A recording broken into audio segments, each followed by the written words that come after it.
Apa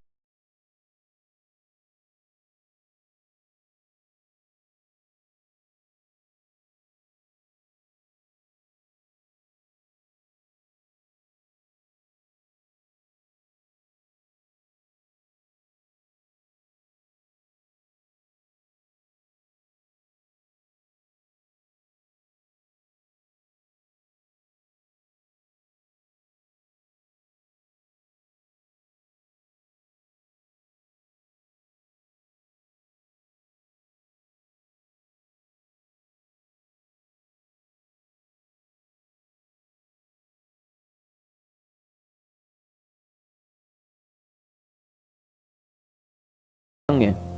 Awas, hati-hati. Bukan menunjuk orangnya, tapi pada perilakunya. Baik, tapi pada perilakunya. Jadi ada orang-orang yang perilakunya menyimpang dari aturan Allah.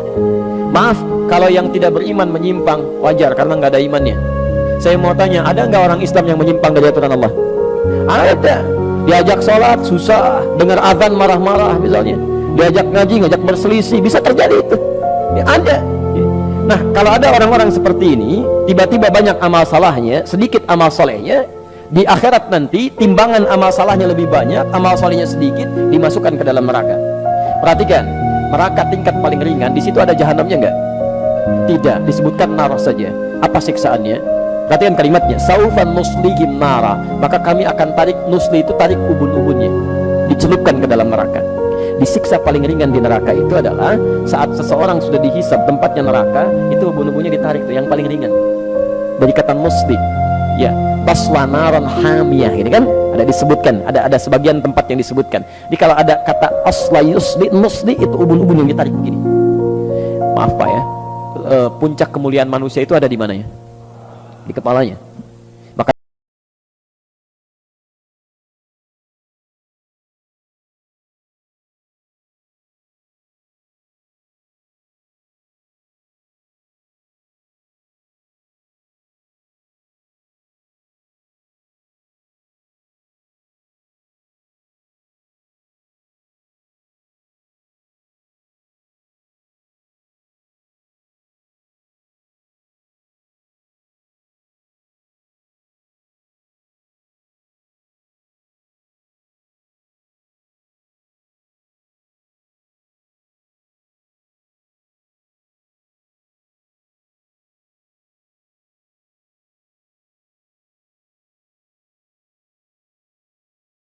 masukkan, angkat. Nah, ini neraka yang paling ringan siksaannya, diambil ubun-ubunnya, dicelupkan ke neraka, angkat begini, celupkan, angkat. Jadi ada malaikat yang memang tugasnya cuma celup, angkat gitu ya. Bukan angkat biasa, bukan celup biasa. Kullama nadijat juluduhum, begitu dicelupkan begini, hancur semua tubuh plus dengan kulitnya. Kenapa di sini disebutkan kulit? Ya, kulit sebagai perwakilan dari seluruh anggota tubuhnya, karena kulit ini bagian dari indera perasa yang sangat tajam.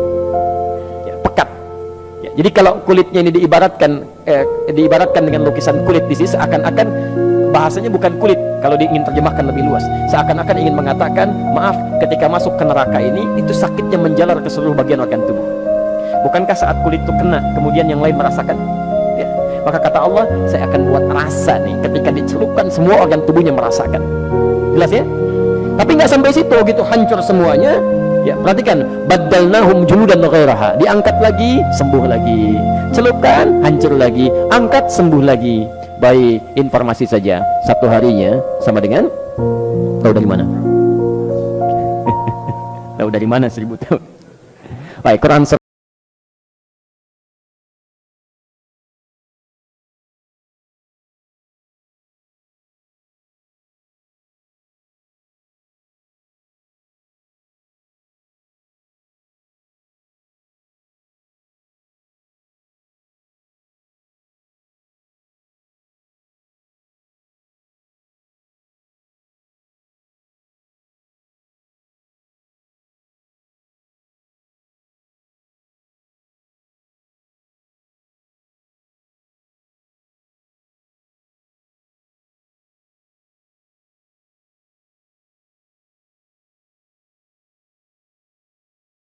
silahkan aja ya. Itu kan diinformasikan supaya kita menghindarinya, bukan terlibat di dalamnya. Ini kan aneh, ini diinformasikan masih mau terlibat di dalamnya juga. Makanya kata para ulama, manusia ini memang agak aneh itu. Bahkan sekarang kalimat aganya jadi semakin hilang, pada aneh ya. Ingin masuk surga tapi selalu melakukan perbuatan yang menjauhkan dia dari surga. Ingin menghindari neraka tapi senantiasa mengerjakan perbuatan yang menjerumuskan dia ke dalam neraka. Kan aneh. Sudah sadar akan meninggal, Bapak Ibu, ada yang tidak meninggal di sini? Ya, akan meninggal. Kapan meninggalnya? Ya, bisa terjadi kapan saja. Hari ini mungkin. Nah, ini yang paling aneh. Sudah tahu akan meninggal dan kapan saja bisa terjadi, masih bermain-main dalam kehidupannya. Dan masih sempat berbuat maksiat gitu. Makanya kata para ulama, kalau Anda ingin terjaga dari keburukan, selalu ingin baik, coba rasakan setiap terfikir berbuat yang tidak baik, rasakan seketika akan meninggal. Ini ada minuman, bukan minuman Anda. Begitu Anda mau ambil begini, nantilah saya bilang nanti sekalian. Rasakan begitu Anda ambil, Anda mau teguk itu, malaikat maut datang menjemput Anda.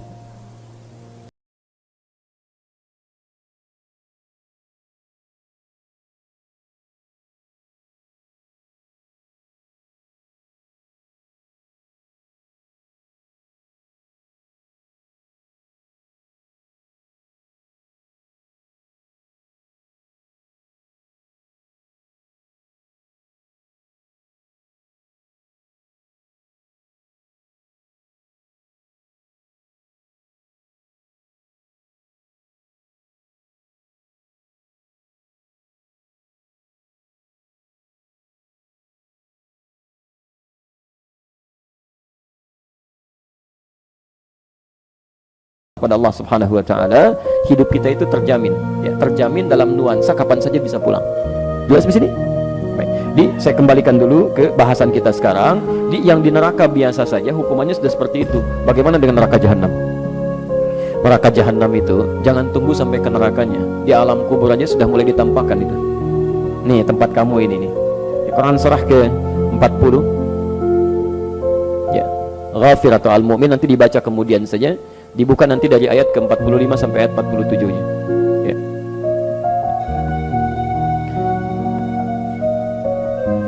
An-naru yu'radu 'alaiha ya ghuduwwan wa 'ashiyya. Di neraka ditampilkan kepada orang-orang ini di setiap pagi dan petang. Setiap waktu neraka aja dikasihkan pada dia tuh. Tampilkan. Dan mohon maaf ya, orang-orang yang masuk neraka jahanam pernah dengar istilah ini?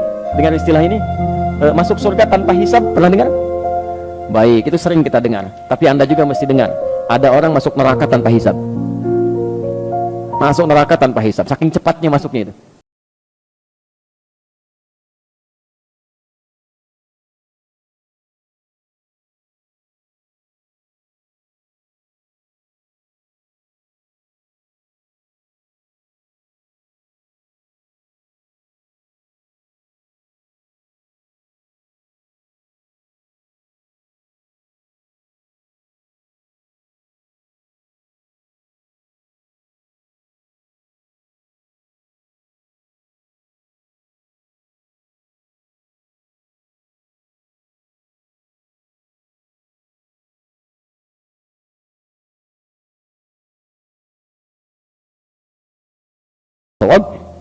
Saat orang mulai melihat, ya maaf ya, ada orang yang cepat melewati sirat tuh, cepat langsung masuk ke surganya.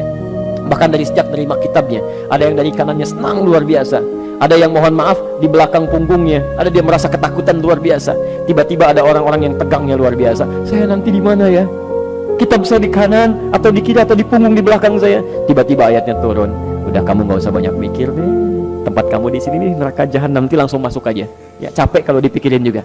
Wa aradna jahannama yauma idzil kafirina arba. Pada saat itu ketika orang sibuk memikirkan hisab, kami tampilkan pada golongan ahli neraka jahanam. Tempat kamu akan di sini. Gak usah banyak mikir, nanti langsung ke sini aja. Udah bayangkan tuh. Siapa orang-orang ini? Ayat 101-nya. Ternyata bukan cuma kafir di sini, bukan cuma orang tidak beriman saja. Ada orang-orang beriman yang sulitnya luar biasa. Alladzina kanat a'yunuhum fi ghita'in an dzikri, yaitu orang-orang yang matanya ya, sulit sekali mendapati petunjuk saya, sulit digunakan ingat kepada saya. Kalimat zikir itu segala kegiatan yang mengingatkan kita kepada Allah.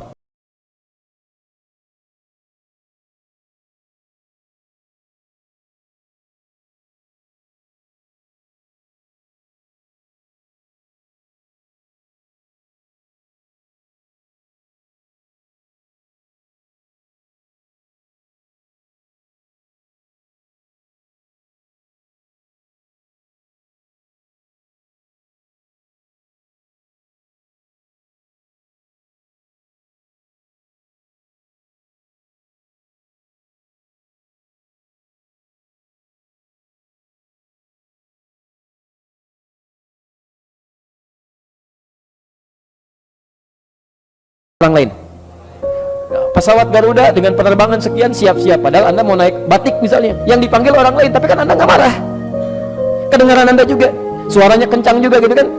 Maaf teman-teman sekalian, kenapa panggilan dunia orang biasa-biasa saja, panggilan Allah bisa pada sewot tuh ya? Kan pada aneh orang-orang ini.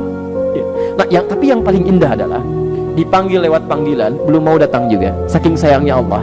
Ini yang paling indah. Allah itu tidak akan membiarkan seorang hamba kembali ke akhirat kecuali dia telah mendapatkan petunjuk sampai ke puncaknya. Kalau telinganya nggak bisa dengar, barangkali matanya masih mau lihat. Dia nggak mau ke masjid, belum ke masjid, tiba-tiba diperlihatkan di depan matanya orang boleh berangkat. Dari orang dewasa, anak kecil, orang sudah mulai masuk ke masjid, dia masih betulin mobil begini gitu kan, mulai lewat, Pak, Assalamualaikum, Waalaikumsalam, nggak dilihat juga begini, lewat sampai anak kecil, Om, masjid yuk, udah nanti Om nyusul, Masya Allah, ke masjidnya enggak gitu kan. Orang-orang seperti ini, yang sulit diingatkan saat di dunia, itu bahkan langsung disebutkan, udah neraka jahanam.